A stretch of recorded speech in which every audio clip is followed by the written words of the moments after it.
somewhere orientation class as such. Okay. Are you comfortable with English or should I be bilingual in nature?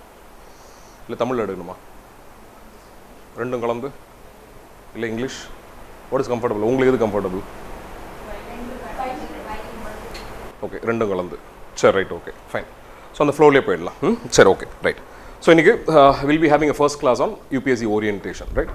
So இன்றைக்கி நம்ம what exactly will be seeing today, UPSC என்ன, civil service examination என்ன, what exactly is the scheme of this examination, நம்ம எவ்வளோ stages இருக்குது, இந்த examination நீங்கள் clear பண்ணிட்டு போனோம் அப்படின்னா எவ்வளோ ஸ்டேஜஸ் இருக்குது, ரைட்?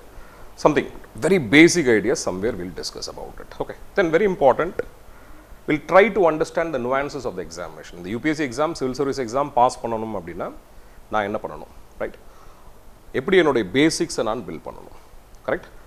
ஆல்வேஸ் வி சே இல்லையா, ஸ்மார்ட் வே ஆஃப் ப்ரிப்பேரிங்னு சொல்லுவோம். ஆல்வேஸ் when somebody நீங்கள் யாரையா கேட்டிங்க அப்படின்னா normally people will say that okay, UPSC, for clearing UPSC what you need is not hard work, they say what you need is what? Smart work. Somewhere we'll try to understand what is that smart work. Hard work or smart work உள்ள வித்தியாசம் என்ன, at least இங்கே we'll try to understand. So let me understand you. நான் உங்களை பற்றியும் தெரிஞ்சுக்கிறேன். How many of you have already given some of the attempts, one or two attempts in this examination? How many of you have already prepared? Who's completely new to this civil service? Completely new. அப்படியா? Okay, have you heard about this examination? கேள்விப்பட்டிருக்கீங்களா? இந்த examination பற்றி கேள்விப்பட்டிருக்கீங்க. Fine. என்ன stages, how many stages are there in this examination, you know, right? For example, okay, right, if that is the case, right, how many stages, உங்களுக்கு தெரிஞ்ச வரைக்கும் how many stages are there in the examination? Very good, right?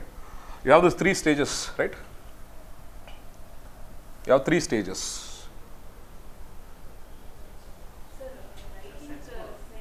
Board இருக்கா?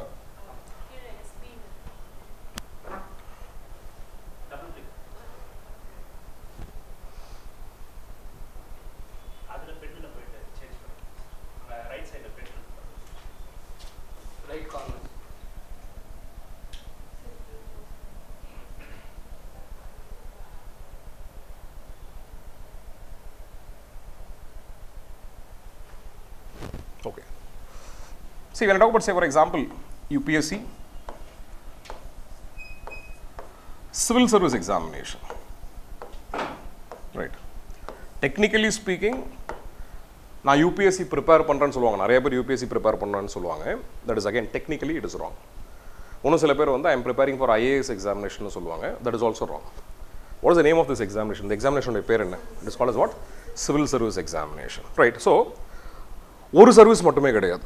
டோட்டலாக பார்த்தீங்க அப்படின்னா வருஷம் வருஷம் மாறும். ஒரு 22லேருந்து 26 சர்வீசஸ்க்கு ஒரே எக்ஸாம் நடக்கும் போட்டு. ஃபார் எக்ஸாம்பிள் அதாவது எல்லா டிபார்ட்மெண்ட்டும், சென்ட்ரல் கவர்மெண்ட்டில் இருக்க எல்லா டிபார்ட்மெண்ட்டோடைய இந்த group A posting, group A posting பார்த்தீங்க அப்படின்னா சிவில் சர்வீஸ் யூபிஎஸ்சி தான் it's a conducting organization, right? யூபிஎஸ்சியோடைய டாஸ்க் என்ன அப்படின்னா it will be recruiting the right person for the right job. அப்போ கவர்மெண்ட் ஆஃப் இந்தியா கீழே இருக்கிற central government, say for example department, all the group A services will be recruited by what? UPSC, right? Let's say for example you have different, for example, examinations that is conducted by UPSC. Civil service exam இல்லாம வேற ஏதாவது exam தெரியுமா UPSC conduct பண்ற exams? Okay, EPFO, right? Assistant Commissioner for Provident Fund ன்னு சொல்லுவாங்க, right? But that is ad hoc basis. எப்போ எனக்கு ஒரு வேகன்சி வருதோ அப்போ மட்டும் தான் அந்த எக்ஸாம் நடக்கும். ஒரு 4 வருஷத்துக்கு ஒரு முறை இல்லை 5 வருஷத்துக்கு ஒரு முறை நடக்கும் அந்த போட்டு. சிவில் சர்வீஸை பொறுத்த வரைக்கும் இயர் ஆன் இயர் நடக்கும். பக்கா கேலண்டரில் ஒரு ஆனுவல் பிளானரில் civil service examination is one component. அதை தாண்டி வேறு ஏதாவது? Sorry, engineering services, very good, right? Indian engineering சர்வீஸ்னு சொல்லிட்டு தனியாக ஒரு எக்ஸாமினேஷன்ஸ் இருக்குது. மெடிக்கல் சர்வீசஸ்க்கு மறுபடியும் ஒரு எக்ஸாமினேஷன்ஸ் இருக்குது. You heard about CDS examination, NDA examinations, மறுபடியும் பார்த்தீங்கன்னா சிடிஎஸ் ஒரு ஆர்மியோட ரெக்ரூட்மெண்ட் லெவல். சரி, ஃபார் எக்ஸாம்பிள் ஆர்ம்டு ஃபோர்ஸோடைய ரெக்ரூட்மெண்ட் பார்த்தீங்கன்னா again the written examination is conducted by what? UPSC. அதே மாதிரி சென்ட்ரல் ஆர்ம்டு போலீஸ் ஃபோர்ஸ்னு சொல்லுவாங்க. நீங்கள் பேராமிலிட்டரி ஃபோர்ஸ் உள்ள சென்ட்ரல் ஆர்ம்டு போலீஸ் ஃபோர்ஸஸ்க்குள்ளே போனோம் அப்படின்னா இந்த rank of DSP or DySP போனோம் அப்படின்னா இட்ஸ் கால்ட் அஸ் அசிஸ்டன்ட் கமாண்டன்ட்னு சொல்லுவாங்க, right? Again the conducting agency is what? UPSC, சரிங்களா? So UPSC conducts plenty of other examination, but the most prestigious examination பார்த்தீங்க அப்படின்னா it is called as civil service examination. Civil service examination கீழே கிட்டத்தட்ட பார்த்தீங்க அப்படின்னா வருஷம் ஒரு 22லேருந்து 26 சர்வீசஸ் இருக்கும். Of course the most popular is what? IAS. IAS தவிர்த்துட்டு வேறு ஏதாவது? Very good. IFSலேயே 2 இருக்குது. ஒன்று you call it as foreign service, இன்னொன்று you call them as what? Forest service. Forest சர்வீஸுக்கு தனி எக்ஸாம். பட் இப்போது ப்ரிலிமினரி எக்ஸாமினேஷன் மட்டும் ஃபாரஸ்ட் சர்வீஸ் சிவில் சர்வீஸ் ரெண்டுமே ஒரே எக்ஸாமினேஷன். பட் மெயின்ஸ்ன்னு வரும்போது ஃபாரஸ்ட் சர்வீஸ் தனியாகிடும். ரைட். 2013 முன்னாடி பார்த்தீங்க அப்படின்னா ஃபாரஸ்ட் சர்வீஸோட கம்ப்ளீட் ரெக்ரூட்மெண்ட் ப்ராசஸ் பார்த்தீங்கன்னா ஒரு தனி ப்ராசஸ். அவங்களுக்கு தனியாக ஒரு எக்ஸாமினேஷன் நடக்கும். அவங்களுக்கு ப்ரிலிமினரி கிடையாது. Directly they'll be writing mains examination. அதுலேருந்து அவங்களுக்கு interview. Right. 2013 they have coupled it together. Right. Preliminary examination civil சர்வீஸோட ப்ரிலிமினரி எக்ஸாமினேஷனும் ஃபாரஸ்ட் சர்வீஸோட ப்ரிலிமினரி எக்ஸாமினேஷனும் same. Right. Apart from that foreign சர்வீஸை தவிர்த்துட்டு you have police service, you have revenue service. ரெவென்யூலேயே பார்த்தீங்க அப்படின்னா you have income tax and customs and central excise, but now you call them as what? Customs and GST. Okay. Parlance வேறு. Then you have Indian railway services, railway traffic, railway personnel, right? Railway accounts. இதெல்லாம் couple பண்ணி தான் they have proposed a new service called as what? Indian Railway Management Service ன்னு சொல்லிட்டு ஒரு புது சர்வீஸை propose பண்ணியிருக்காங்க. இது இல்லாமல் கார்பரேட் லா சர்வீஸ் இருக்குது. Right. You have plenty of service. Indian Information Service is there. Indian Audit and Account Service is there. You have plenty of other services. இன்னும் குட்டி குட்டி சர்வீஸ்லாம் இருக்கும். Armed force head quarter service. Right. Andaman and Nicobar islands and say for example police service, Pondicherry police service, டானிக்ஸ்ன்னு சொல்லுவோம். That is Delhi and Andaman Nicobar civil service, police service, plenty of services இருக்கும் போட்டு. So இந்த எல்லா சர்வீஸ்க்கும் ஒரே எக்ஸாம் பார்த்தீங்க அப்படின்னா it is UPSC civil service examination. சரி. இந்த எக்ஸாம் ஈஸியா கஷ்டமா? What is the reality? Let us understand the fact, right? சும்மா ஒரு கனவு உலகத்தில் இருக்க வேண்டாம். This examination is tough, right? ஒரு ஸ்டாட்டிஸ்டிக்ஸ் என்ன சொல்கிறான் அப்படின்னா this is the second most toughest examination in the entire world. உலகத்திலே பார்த்தீங்கன்னா இதுதான் செகண்ட் மோஸ்ட் டஃபஸ்ட். இந்தியாவை பொறுத்த வரைக்கும் undoubtedly this is the toughest examination, right? இதுதான் ரியாலிட்டி. சரி, இதை யார் கிளியர் பண்ண போகிறான்றது நெக்ஸ்ட் கொஸ்டின். அடுத்த கேள்வி இதை போட்டு யாரெல்லாம் கிளியர் பண்ண முடியும்? நான் ஐஐடியில் மட்டும் படித்தவங்க மட்டும் தான் கிளியர் பண்ண முடியுமா? ஐஏஎம்ல படித்தவங்க மட்டும் தான் கிளியர் பண்ண முடியுமா? இல்லை ப்ரீமியர் இன்ஸ்டியூட்டில் டாக்டர் படித்தவங்க மட்டும் தான் கிளியர் பண்ண முடியுமான்னு பார்த்தீங்கன்னா கிடையாது. It's a very democratic process. நான் ஒரு எக்ஸாம்பிளும் பார்த்தோம் அப்படின்னா இட்ஸ் வெரி டெமோக்ராட்டிக். எனிபடி ஸ்கூலுக்கும் போகாமல் காலேஜுக்கும் போகாமல் இட் மீன்ஸ் ஓப்பன் ஸ்கூலிங் படித்து ஓப்பன் யூனிவர்சிட்டியில் படித்தவங்கலாம் தேர் இன் சர்வீஸ். ஓகே. ஸோ அப்போ let the process B tough. But only thing is I am going to understand that process. சரியா? somewhere I know that this is the toughest examination in the country and second most toughest examination in the world. But ரொம்ப interesting fact என்ன அப்படின்னா the so called toughest examination in this country, you know the syllabus? ஒரு approximate என்னென்னலாம் படிக்கணும்? நான் என்னென்னலாம் படிப்பீங்க? சும்மா ஜென்ரலாக I'll show you the syllabus. syllabus என்ன, சிலபஸோட டிமாண்ட் என்னன்னு நான் சொல்கிறேன். பட் நார்மலாக நான் சிவில் சர்வீஸ், நான் ஐஏஎஸ் ப்ரிப்பேர் பண்ணுறேன். என்ன படிப்பீங்க? என்னென்ன சப்ஜெக்ட்லாம் படிப்பீங்க? Very good. History, fantastic. History படிக்கிறீங்க. குட். வேறு என்ன படிக்கிறீங்க? Very good. ஜியோகிரஃபி படிக்கிறீங்க. Very good. Fantastic. You find you study economics. Right. Actually speaking, it is not even economics, it is economy. Economy. ஒன்றுமே சொல்ல போனால் அப்படி it is Indian economic development. Okay, நான் எக்கனாமிக்ஸ்ன்ற வார்த்தையை பார்லன்ஸை யூஸ் பண்ணுறேன். அப்புறம் என்ன படிப்பீங்க? பாலிட்டி. வேற வேற ஆர்ட் அண்ட் கல்ச்சர். ஹிஸ்ட்ரி உள்ளே போட்டுறேன், தனியாக எடுத்துகிட்டு வர வேண்டாம். வேற science, general science. Very good. General science. வேற aptitude. Okay, aptitude is more like qualifying in nature. Aptitude is more like qualifying. அது ஒன்றும் பெருசாக my mark is not taken for consideration, but I have to just qualify. ஒரு pass mark எடுத்தால் போதும். But அந்த pass mark எடுக்கிறதே குதிரை கொம்பு, சின்ன விஷயம் இல்லை. ஓகே, வேறு என்ன படிக்கலாம்? என்விரான்மெண்ட் கேள்விப்பட்டிருக்கீங்களா? என்விரான்மெண்ட். சரி, environment. So these are the some of the basic areas. இது கூட கரண்ட் அஃபேர்ஸும் சேர்த்துக்கோங்க. Whatever you have given, நீங்கள் சொன்னது பார்த்தீங்க அப்படின்னா கிட்டத்தட்ட it has covered the larger gamut of the syllabus. History, geography, economy, polity, general science, environment. இது கூட கரண்ட் அஃபேர்ஸ் சேர்ந்தீங்கன்னா இதுதான் syllabus. This is the syllabus for preliminary examination. This is the syllabus for 40 to 50% of your mains examination. இப்போ ஒரு கேள்வி, history படிச்சிருக்கீங்களா? வாழ்க்கையில் படிச்சிருக்கீங்களா? 10வது வரையும் ஹிஸ்ட்ரி படிச்சிருக்கீங்களா? சரி, படிச்சிட்டிங்க. ஜியோகிரஃபி படிச்சிருக்கீங்களா? படிச்சிருக்கீங்களா? படிச்சிட்டிங்க. என்விரான்மெண்ட் படிச்சிருக்கீங்களா? இந்த ஹிஸ்ட்ரி அண்ட் ஜியோகிரஃபி இருக்கு இல்லையா, இந்த ரெண்டு சப்ஜெக்டையும் சேர்த்து நம்ம என்ன சொல்லுவோம்? You call them as what? Social science. Right. For example இந்த ஹிஸ்ட்ரிக்கும் ஜியாகிரஃபிக்கும் இடையில ஒரு சின்னதாக ஒரு சப்ஜெக்ட் இருக்கும் பார்த்துருக்கீங்களா? சிவிக்ஸ். சிவிக்ஸோடைய மேனிஃபெஸ்டேஷன் தான் என்ன? பாலிட்டி. Manifestation of civics. 6வதுலேருந்து இந்த சப்ஜெக்டை சோஷியல் சயின்ஸ்னு சொல்லுவீங்க. 5வது வரைக்கும் அது என்ன சொல்லுவீங்க? இவிஎஸ்ன்னு சொல்லுவீங்க. தெரியுமா? What is EVS? Environmental study. Polity படிச்சிட்டிங்க, ஹிஸ்ட்ரி படிச்சிட்டிங்க, ஜியாகிரஃபி படிச்சிட்டிங்க, சயின்ஸ் படிச்சிருக்கீங்களா வாழ்க்கையில்? ஃபிசிக்ஸ், கெமிஸ்ட்ரி, பயாலஜி படிச்சிருக்கீங்களா? 10வது வரைக்கும் எல்லாருமே படிச்சிருக்கிறீங்க.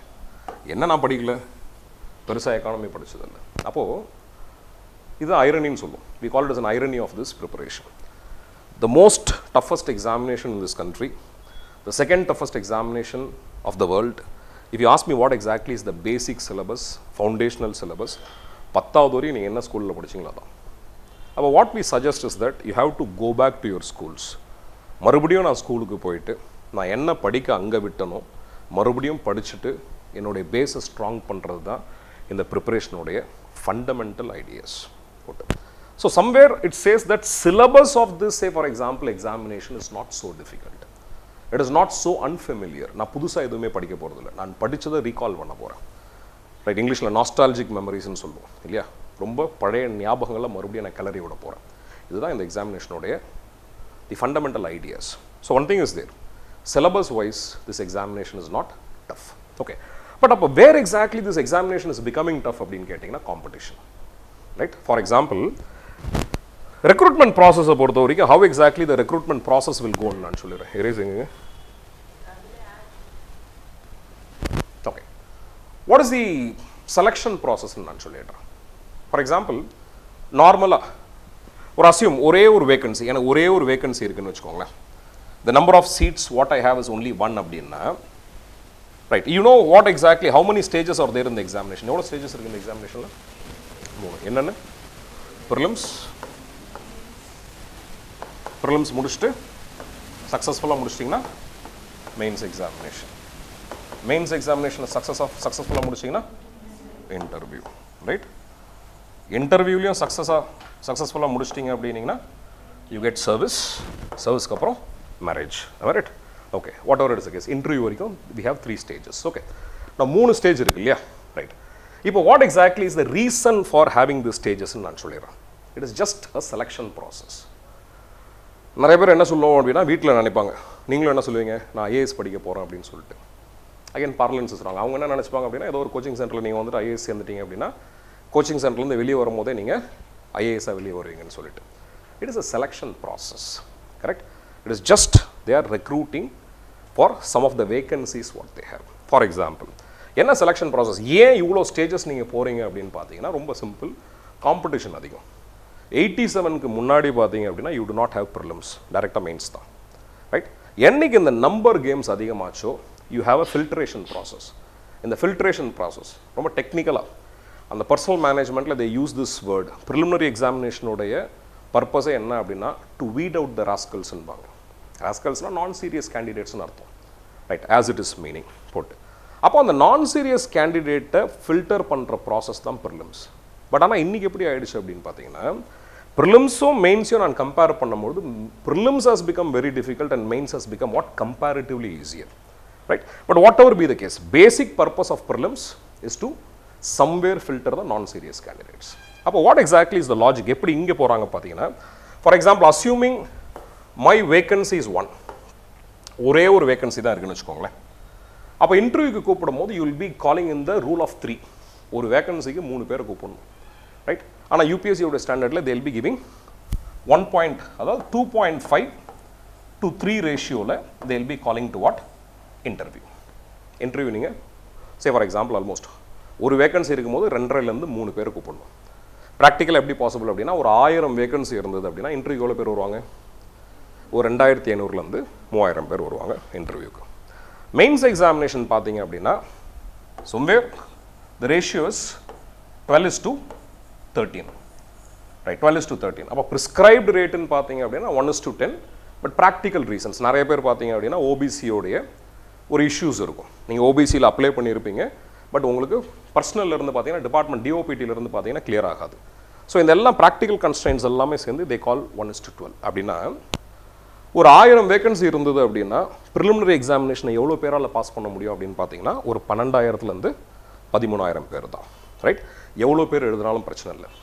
1,00,000 பேர் எழுதினாலும் சரி, 15,000 பேர் எழுதினாலும் சரி, 15 லட்சம் பேர் எழுதினாலும் சரி, 12,000லேருந்து 13,000 பேர் தான் they will be selected because it is a ratio. Correct? ஆனால் இந்த ப்ரிலிமினரி எக்ஸாமினேஷன் எவ்வளோ பேர் எழுதுவாங்க தெரியுமா? ஏதாவது ஐடியா இருக்கா? அப்ராக்சிமேட்டா அப்ளை பண்ணுறது பார்த்தீங்க அப்படின்னா நியர்லி ஒரு 11லேருந்து 12 லட்சம் பேர் அப்ளை பண்ணுவாங்க. அப்ளை பண்ணுறவங்கலாம் எழுதுவாங்களான்னு கேட்டிங்கன்னா கிடையாது. எழுதுறவங்க பார்த்தீங்கன்னா கிட்டத்தட்ட வந்து ஒரு 6 லட்சம் பேர் தான் எழுதுவாங்க. அப்போது அட்டண்டன்ஸ் பர்சன்டேஜே பார்த்தீங்க அப்படின்னா எனக்கு ஸ்லைட்லி மோர் தென் 50% தான். பாதிக்கு பாதி அப்படின்றது எனக்கு ஆப்சன்டிசமில் போயிடும். கிட்டத்தட்ட ஸ்லைட்லி மோர் தென் ஒரு 50 to 53% தான் அப்ளை பண்ணுறவங்களே எழுதுவாங்க. ரைட்? இதெல்லாமே என்ன சொல்கிறது அப்படின்னா it is a number game. Right? Number game. இப்போ 12 லட்சம் பேர் எழுதுறான், அதனால் இந்த எக்ஸாம் டஃப் அப்படின்னு பார்த்தீங்கன்னா கிடையாது. சில சமயத்தில் என்ன அப்படின்னா குரூப் 4 எக்ஸாமே 12 லட்சம் பேர் அதிகமாக எழுதுவாங்க போட்டு. It is just a number game. இந்த 12 லட்சம் பேரில் ரொம்ப சீரியஸான கேண்டிடேட், ரைட், ரொம்ப சீரியஸான கேண்டிடேட் எவ்வளோ பேர் இருப்பாங்க அப்படின்னு கேட்டிங்கன்னா நாட் மோர் தென், என்னுடைய கணிப்புப்படி நாட் மோர் தென் 40 to 50,000. அப்போ உங்களுடைய காம்படிஷன்லாம் எங்கே அப்படின்னீங்கன்னா இந்த 40,000லேருந்து 50,000 ஸ்டூடெண்ட்ஸ் இருக்கிறாங்க இல்லையா, இவங்கக்கிட்ட தான் உங்களுடைய competition. Assuming that you are that serious candidate. 12 லட்சத்தோடு நீங்கள் கம்பீட் பண்ணலை. You are just going to compete somewhere between this 40,000 to 50,000 candidates. Okay. மற்றபடி என்ன அப்படின்னா நோட்டிஃபிகேஷன் வந்த பிறகு தான் நிறைய பேருக்கு தெரியும் சிவில் சர்வீஸ்னு ஒரு எக்ஸாமினேஷன் இருக்குன்னு சொல்லிட்டு. சில பேர் நினச்சிப்பாங்க நோட்டிஃபிகேஷன் பார்த்தோன்னே ஐஏஎஸ்ன்னு ஆகிடுவாங்க. They start dreaming. ஓகே. சில பேர் யூனிஃபார்ம்லாம் போட்டுப்பாங்க நோட்டிஃபிகேஷன் பார்த்தோன்னே. ரைட்? ஐபிஎஸ் கோச்சிங் சென்டரில் சேர்ந்தெல்லாம் ஐபிஎஸ் ஆகிடலான்னு சொல்லிட்டு. But that is not reality. Okay. It needs a very long and sustainable preparation. Okay. For example, சரி, you know the scheme of this examination: prelims, mains, interview. இது 3 stage. இந்த 3 ஸ்டேஜில் என்னென்ன stage written examination தெரியுமா? Preliminary examination is written examination. Mains examination is what? Written examination. Interview பொறுத்த வரைக்கும் it is ஒரு personality test, அவ்வளோதான். ரைட்? இப்போ ப்ரிலிம்ஸ் வெர்சஸ் மெயின்ஸ் மட்டுமே will just go for a small comparison. Prelims versus mains. ஒரு small comparison. Preliminary versus mains அப்படின்னும்போது நார்மலாக என்ன சொல்லுவோம் அப்படின்னா ரெண்டுமே written examination, but mode of examination மாறும். ப்ரிலிம்ஸை பொறுத்த வரைக்கும் it is an objective examination சொல்லுவோம். It is based on objective type, whereas mains is based on what? Subjective type. Subjective. Preliminary examination is all about solving multiple choice question. ஒரு question கேட்டாங்க அப்படின்னா 4 option இருக்கும். அந்த 4 ஆப்ஷனில் நீ ஒரு option select பண்ணணும். நான் யோசித்து எழுத வேண்டாம். 4த்தில் எது பெஸ்ட் ஆப்ஷனோ I do go for it. But இந்த சூஸ் த பெஸ்ட் ஆன்சர் ஈஸியாக கஷ்டமா அப்படின்னு கேட்டிங்கன்னா obviously it is very difficult. Okay. You heard about this chat GPT. Chat ஜிபிடியோட ஏர்லியர் வெர்ஷன் என்னன்னு தெரியுமா? Currently what is the version of chat GPT we have? Okay. So as of today which is the best brain available in the world? Chat GPT. Right? Maybe ஒரு AI module, ஒரு relearning module அப்படின்னு பார்த்தீங்கன்னா ChatGPT is one of the best brains which is available in the market. But what is interesting, last year this chat GPT has taken this preliminary examination and surprisingly it has failed. It has failed. இப்போ chat GPT fail ஆன அந்த எக்ஸாமை தான் நீங்கள் எடுக்க போகிறீங்க. But subsequently it has, say for example, somewhere it has cleared this examination. But somewhere, every time I am saying that, okay, this examination is tough, not to scare you, but to tell you the reality. You accept the reality, right? Reality is very harsh. You accept it, then you start preparing. அப்போ தான் ரியலிஸ்டிக்காக இருக்கும் உங்களுடைய preparation. See, getting motivated is one, but at least let me know that I am going to prepare for one of the toughest examination, but still I will crack it. Okay, that will be the sustainable way of motivation. Okay, mains examination பொறுத்த வரைக்கும் it is more of descriptive type. It is more of descriptive type. Descriptive, you understand, right? What is descriptive? You will be writing answer to the question what exactly they have asked. காலேஜில் எப்படி எழுதியிருக்கோம், right, ஸ்கூல்ஸில் எப்படி எழுதியிருக்கோம், அதே ஃபார்மேட்டில் தான் mains examination இருக்கும். Right? இப்போ ப்ரிலிமினரி எக்ஸாமினேஷனை பொறுத்தவரை it is more like a screening test. நீங்கள் என்ன மார்க் எடுத்தீங்கனாலும் it doesn't matter. Right? You have to pass it. பாஸ்ன்னு நான் சொல்கிறதே, கிளியர்னு நான் சொல்கிறதே எத்த ரிலேட்டிவ் ப்ரொப்போசிஷன். ரைட்? ரிலேட்டிவ். நான் ஃபார் எக்ஸாம்பிள் ஒரு 100க்கு 100 எடுத்தோம் இல்லை 100க்கு 90 எடுத்தோம் என்னால் ஃபெயில் ஆக முடியும், 100க்கு 45 எடுத்தோம் என்னால் பாஸ் ஆக முடியும். Because it is a relative examination, right? அந்த என்டையர் லாட்டில் ஒரு 12,000 13,000 பேருக்குள்ளே நான் இருக்கணும், right? Whatever be the case, கடந்த ஒரு 4-5 வருஷத்தில் பார்த்தீங்க அப்படின்னா ப்ரிலிமினரி எக்ஸாமினேஷன் என்ன பர்சன்டேஜ் மார்க் நீங்கள் ப்ரிலிமினரி எக்ஸாமினேஷனில் எடுத்தால் பாஸ் ஏதாவது ஐடியா இருக்கா? அப்ராக்சிமேட்டா percentage 60, 48, 50? Very good. Whatever you said is perfectly right. Anything more than 45%, you are safe. காலேஜில் 3rd கிளாஸில் பாஸ் ஆகிறது ஒன்று தான், சிவில் சர்வீஸ் ப்ரிலிமினரி எக்ஸாமினேஷனில் பாஸ் ஆகிறது ஒன்று தான், 45%, ரைட்? 45% மார்க்குக்கு மேலே எடுத்தீங்கனாலே யூ குவாலிஃபை திஸ் எக்ஸாமினேஷன். இதே 45% நீங்கள் மெயின்ஸில் எடுத்தீங்கன்னா you will be a topper in the country. அவ்வளோதான். That's what is required in this examination as such. Okay. Now coming to preliminary examination, how many papers are there in preliminary examination? Prelims பொறுத்த வரைக்கும், as I said, it is just qualifying in nature. Prelims பொறுத்த வரைக்கும், I have 2 papers. What are the 2 papers? One I call them as what? General studies. Very good. You call them as what? General studies. And second paper I call them as what? CSAT, Civil Service Aptitude Test. Okay. ரெண்டுமே பார்த்தீங்க அப்படின்னா 200 marks, 200 marks ரெண்டுமே. சிசாட்டும் 200 marks, general ஸ்டடீஸும் உங்களுக்கு 200 marks. But இந்த 200 marks அப்படின்றது it is asked for 100 question. சிசாட்டோடைய 200 marks அப்படின்றது it is asked for 80 question. அப்படின்னா என்ன? ஒரு கொஸ்டின் எவ்வளோ மார்க்கு? 2.5 மார்க்கு. இங்கே ஒரு கொஸ்டினும் 2 மார்க். அவ்வளோதான் வித்தியாசம். இப்போ சிசாட்டில் is again CSAT is just qualifying in nature with a fixed number. And the fixed number enna appadina you have to get 33%, 1/3 of the mark neenga edukanum. இந்த 33% நீங்க எடுத்துட்டீங்க அப்படினீங்கன்னா, sorry,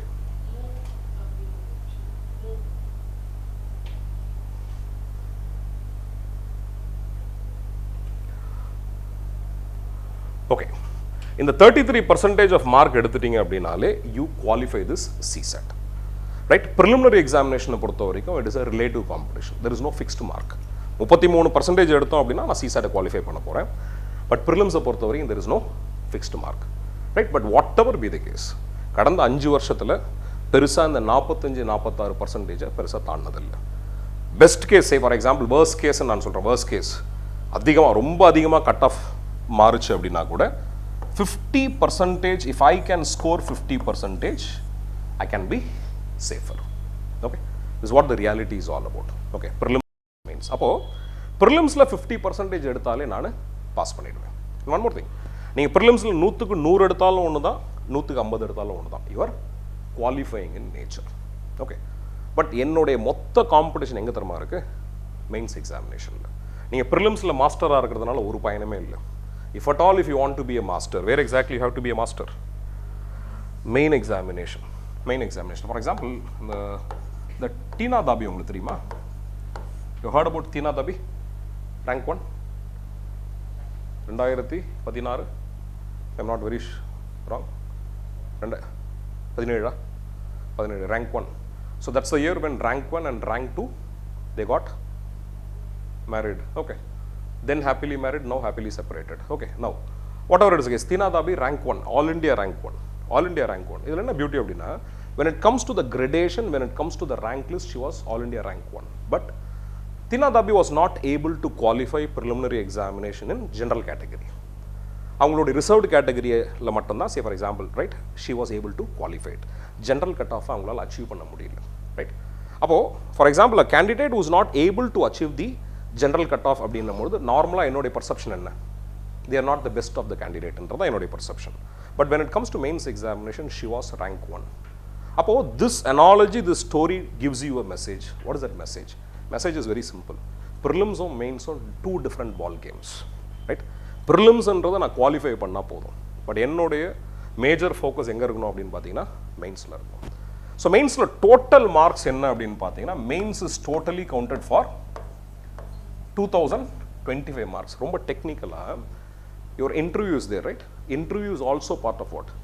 mains examination. நீங்கள் நோட்டிஃபிகேஷனில் பார்த்தீங்க அப்படின்னா இன்டர்வியூ செப்பரேட்டாக கொடுத்துருக்க மாட்டாங்க. Interview comes under this mains examination. அப்போது how exactly it is separated, how exactly it is somewhere given. I have 7 papers which is somewhere around 250 marks each. So totally I have what? 1750 marks. 7 paper இருக்கு. இது இல்லாமல் 2 paper qualifying இருக்கு. 2 paper qualifying, 2 papers is just qualifying in nature. அது என்னென்ன paper அப்படின்னு பார்த்தீங்கன்னா, ஒன்று it is English, ரெண்டாவது it is language, any language. கான்ஸ்டியூஷனில் 8th ஷெட்யூலில் பார்த்தீங்கன்னா கிட்டத்தட்ட ஒரு 22 லாங்குவேஜ் கொடுத்துருப்பாங்க. இந்த 22 லாங்குவேஜில் நீங்கள் ஏதாவது ஒரு லாங்குவேஜ் எடுத்துக்கலாம். நார்த் ஈஸ்டர்ன் ஸ்டேட்ஸ்லேருந்து வரவங்களுக்கு மட்டும் இந்த லாங்குவேஜ் வந்து ஒரு எக்ஸப்ஷன். அவங்க வெறும் இங்கிலீஷில் மட்டும் குவாலிஃபை பண்ணால் போதும். You have to qualify it. You have to somewhere get 30% in this paper. இது குவாலிஃபைங். இதுக்கு ஒரு பெருசாக எஃபர்ட் கொடுத்து நான் படிக்க வேண்டிய அவசியம் இல்லை, ரைட்? பட் இந்த 7 பேப்பர் இருக்கு இல்லையா, this is very very important. இந்த 7 பேப்பர் என்னென்னன்றது ஏதாவது ஒரு ஐடியா இருக்கா? We call them as what? General studies. General studies le very good. We call them as what? General studies 1, general studies 2 and general studies 3. General studies la 4 ஒன்று இருக்கு. அந்த general studies 4 தான் very popularly we call them as what? Very good. We call them as what? Ethics. The general studies 4 we very popularly called as what? Ethics. Right? In the general studies 1, 2 and 3 இருக்கு இல்லையா, இது ஒன்றுமே இல்லை. நான் preliminary எக்ஸாமினேஷனில் என்னென்ன subject படிச்சனோ அதனுடைய combination தான். Paper 1 நீங்கள் எடுத்தீங்க அப்படின்னா I will be having history along with geography along with few parts of social, say for example issues. அதே மாதிரி say for example 2 and 3 is all about the combination of economy, polity and other areas. Okay, only few value addition I am going to take it. Fundamental preparation is going to remain what? Same. But அந்த value addition alone there is going to be what? Changes. Okay, will see என்னென்ன value additions எல்லாம் எல்லாத்தையும் பார்க்கலாம். சரி, ரெண்டாவது, this journey is a very long journey. To be very precise, it may take 2 years, 3 years, somewhere the journey is very long. இந்த ரொம்ப பெரிய ஜேர்னியில் நான் இன்றைக்கே என்னுடைய அல்டிமேட் கோல் மட்டும் நான் பார்த்துட்டு if I see that what all I have to do அப்படின்னு சொல்லிட்டு ஒரு நாளில் பார்க்கும்போது இந்த ஜேர்னி ரொம்ப பெருசாக இருக்கும், டிமோட்டிவேட்டிங்காக இருக்கும். So what is the best way of preparation அப்படின்னா சின்ன சின்னதாக உடச்சி பார்க்கணும். Any longer goal I have to divide it and I have to see it as what? A small objective. அப்போ உங்களுடைய ஜேர்னியில் நீங்கள் டயர்டே ஆக மாட்டீங்க. You will enjoy this process. Okay, இந்த ப்ராசஸை நீங்கள் என்ஜாய் பண்ண ஆரம்பிச்சிட்டிங்க அப்படின்னாலே you will be part of this process. Okay, right. 4 paper, இது கூட ஒரு எஸ்ஏ உண்டு. Essay is also for what? Somewhere 250 marks. இதை தாண்டி ஒரு ஆப்ஷனல் சப்ஜெக்ட். ஆப்ஷனல் சப்ஜெக்ட் எவ்வளோ ஆப்ஷனல் சப்ஜெக்ட்ஸ் இருக்கு தெரியுங்களா? ஆப்ஷனல் சப்ஜெக்ட்ஸ் ஐடியா இருக்கா? எவ்வளோ ஆப்ஷனல் சப்ஜெக்ட்? கிட்டத்தட்ட ஓகே, நிறையா இருக்கு. Simple, right? ஆப்ஷனல் சப்ஜெக்டில் ஐ ஹாவ் 2 papers, 1 and 2. ஒரே சப்ஜெக்டில் 2 பேப்பர் இருக்கும். ஃபார் எக்ஸாம்பிள், நான் ஒரு ஜியோகிரஃபி எடுக்கிறேன் அப்படின்னா paper 1 will be world geography, paper 2 will be what? Indian geography, right? Public administration எடுக்கிறேன் அப்படின்னா paper 1 will be administration and theories, paper 2 will be what? Indian administration. Okay, so somewhere எந்த subject நீங்கள் எடுத்தீங்க அப்படின்னாலும் ஐ will be having 2 papers, right? 2 papers அப்படின்னா optional subject almost gives you how many marks? 500 marks. So 4 general studies 250 each, I have 1000 marks. ஒரு essay 250 marks. ஒரு or 2 papers of optional subject gives me what? 500 marks, ரைட்? டோட்டலாக நீங்கள் add பண்ணீங்க அப்படின்னா எவ்வளோ வருது? I have what? 1750 marks. இது கூட you have what? Interview. You have interview, right? Interview is how many marks? 275 marks. 275. 2013க்கு முன்னாடி பார்த்தீங்கன்னா it was 300 marks. காரணம் என்ன அப்படின்னா மெயின்ஸோடைய மார்க் குறையும் போது இன்டர்வியூட மார்க்கும் குறையும்.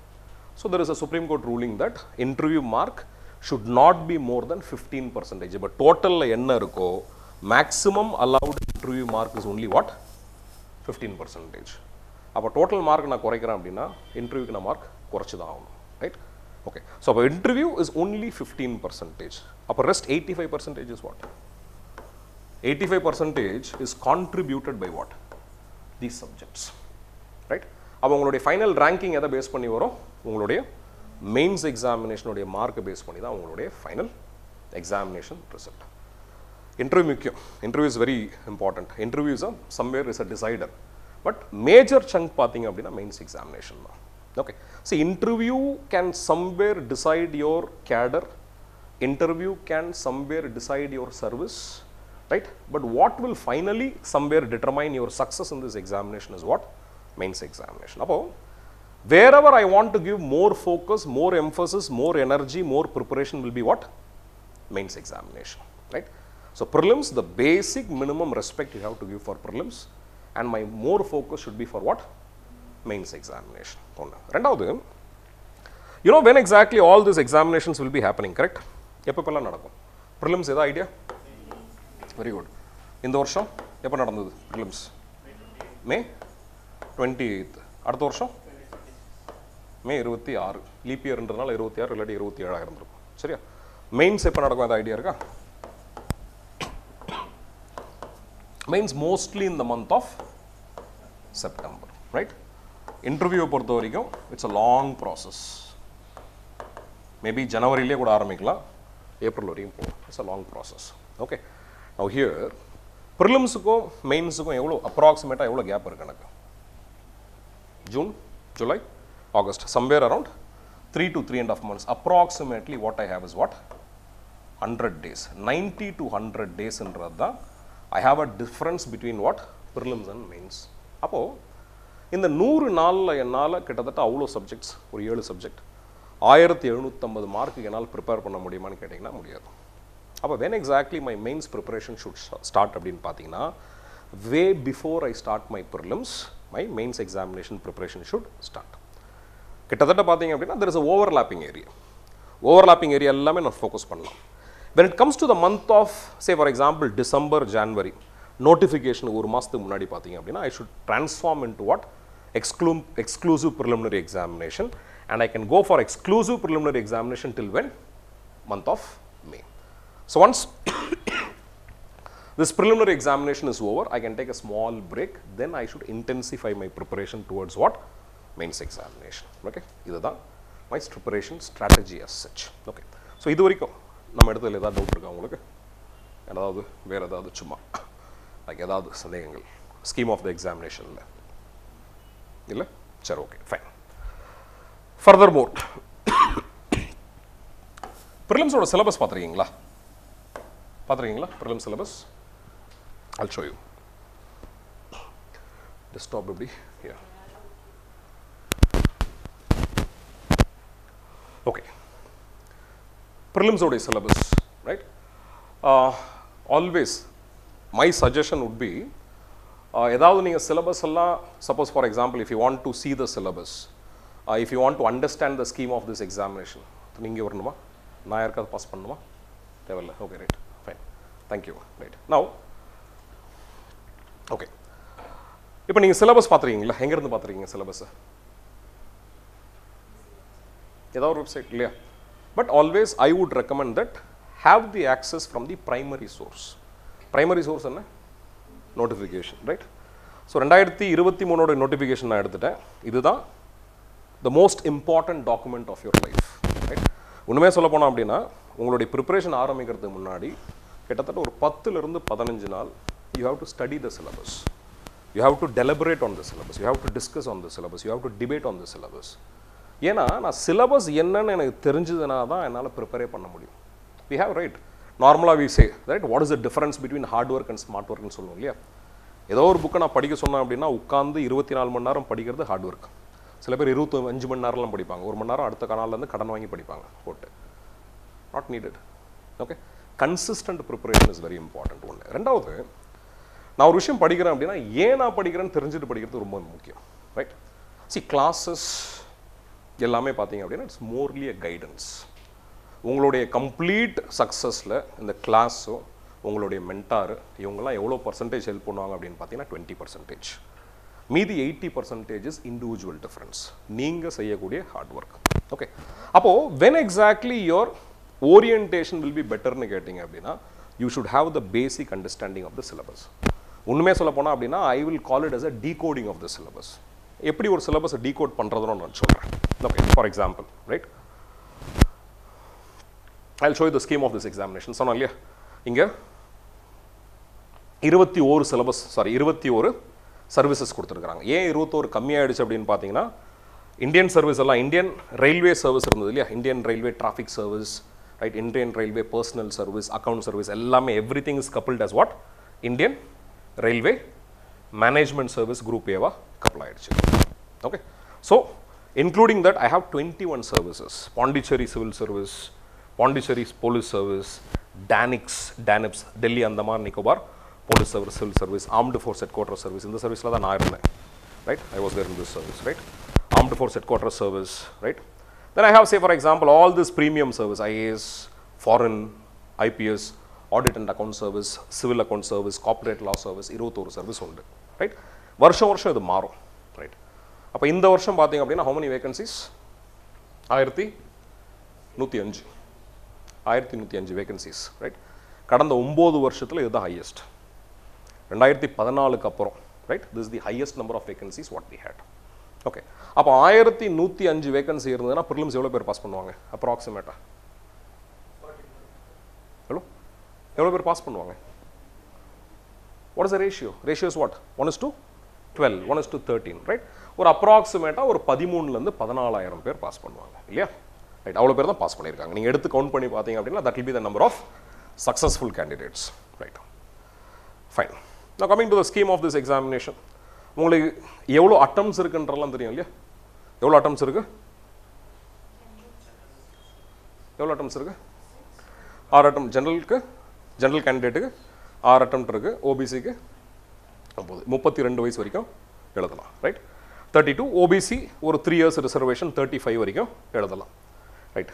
உண்மையை பார்த்தீங்க அப்படின்னா யூ ஹேவ் இந்த காம்பினேஷன் இருக்கும், எக்ஸ் சர்வீஸ்மேன், ரைட், எல்லா காம்பினேஷன் இருக்கும். காம்பினேஷன்லாம் பார்த்தீங்க அப்படின்னா கிட்டத்தட்ட பார்த்தீங்கன்னா 50 வயசு வரைக்கும் எழுதலாம் இந்த எக்ஸாம். 50 வயசில் எழுதி என்ன பயன், ரைட். 50 வயசில் நான் பாஸ் பண்ணி டைரெக்டாக அகாடமி போயிட்டு அகாடமிலேருந்து பாஸ் அவுட் ஆகும்போது ரிட்டையர் ஆகிடுவேன் போட்டு. சரி, okay, whatever it is the case, I always suggest that try to enter the service as young as possible. ரெண்டு விஷயத்துக்காக, why you want to enter or why you have to enter the service in the young age நான் சொல்கிறேன். see, நீங்கள் எங்கே ரொம்ப சின்ன வயசில் இருக்கும்போது பார்த்தீங்க அப்படின்னா your ethical standard will be very high, right. அப்போது you do not become corrupt easily. அதனால தான் இங்கிலீஷில் ஒரு டேர்மே உண்டு, catch them young அப்படின்னு சொல்லிட்டு concept. so once they catch you young, you can be easily moldable, you can be easily trainable. see, இதை தாண்டி வர்றது பார்த்தீங்க அப்படின்னா உங்களோட இண்டிவிஜுவல் டிஃப்ரென்ஸில் வரீங்க. So always the ethical standard will be at the highest level with younger ages as such. So கொஞ்சம் கொஞ்சமாக அதிகமாக your ethical standard will not come down, but more you will be somewhere pulled towards the so called reality இல்லையா. this is one reason. number 2, இப்போ for example if I want to reach the highest level, for example ஒரு ஸ்டேட்டில் ஒரு state கேட்டரில் நான் IAS ஆகிறேன் அப்படின்னா what is the maximum level I can reach? highest post for IAS within the state என்ன? Chief Secretary. அப்போ நான் ஒரு Chief Secretary ரிட்டையர்ட் ஆகணும்னு நினைக்கிறீங்க அப்படின்னா you have to somewhere be the senior in your batch. அப்போ நார்மலாக we say that try to enter the service as young as possible. இப்போ போலீஸ் சர்வீஸில் நீங்கள் என்டர் பண்ணுறீங்க அப்படின்னா the highest level of posting will be what? DGP. okay, DGP. சென்ட்ரலில் பொறுத்த வரைக்கும் you have a post called as cabinet secretary. அதுதான் first among the equals ன்னு சொல்லுவோம். within the IAS, which is the highest post பார்த்தீங்கன்னா cabinet secretary. அதே மாதிரி போலீஸில் பார்த்தீங்க அப்படின்னா director IB. So director IB அப்படின்றது he ranks the rank of general of army போட்டு. நார்மலாக பார்த்தீங்க அப்படின்னா கார்லலாம் 3 ஸ்டார் தான் இருக்கும், ரைட். ஒரு டிஜிபிக்கு 3 ஸ்டார் தான் இருக்கும், பட் டைரக்டர் ஐபிக்கு மட்டும் 4 ஸ்டார் இருக்கும் போட்டு. That's the highest level where an IPS officer can reach. அப்போது if you want to reach the highest level you have to somewhere enter the examination or you have to qualify this examination at a very young age. But how young அப்படின்னு கேட்டிங்க அப்படின்னா to be very practical, இன்னைக்கு what is the average age of a candidate in Labasna? Any idea?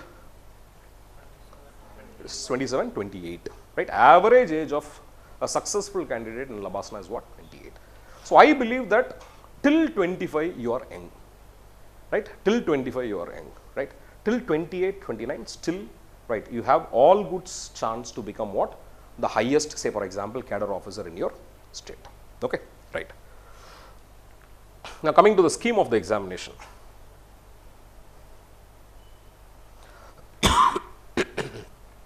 Okay, plan of the examination, right? The plan of the examination, they say civil service exam will consist of 2 successive stages, right? That is civil service preliminary examination objective type for the selection of the candidate for the mains examination, and civil service mains examination written and interview, right? Now already I said இல்லையா mains examination குள்ள தான் technically பார்த்தீங்க அப்படின்னா interview is also added for the selection of the candidate for the various post.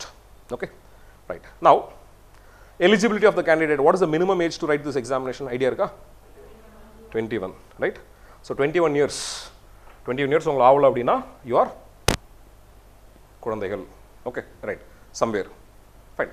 இன்னுமே see for example for all practicality we say 21 வயசுன்றது இந்த examination நீங்கள் எழுதக்கூடிய age, eligibility age.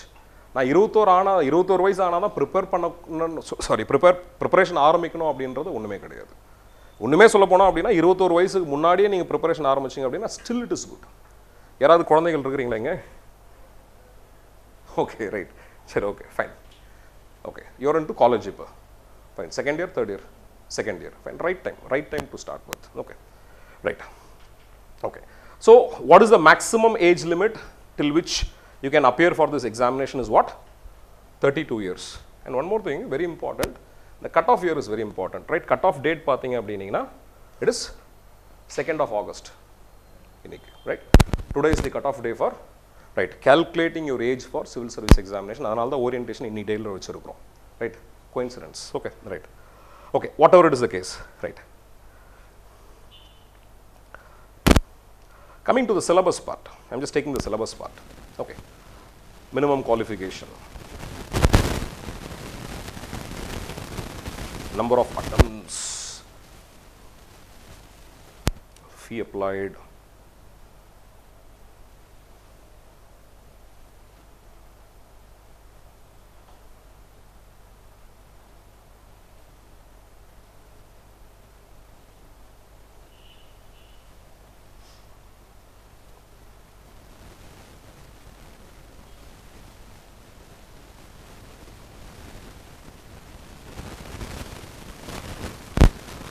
coming to the plan of the examination, starting with prelims, right?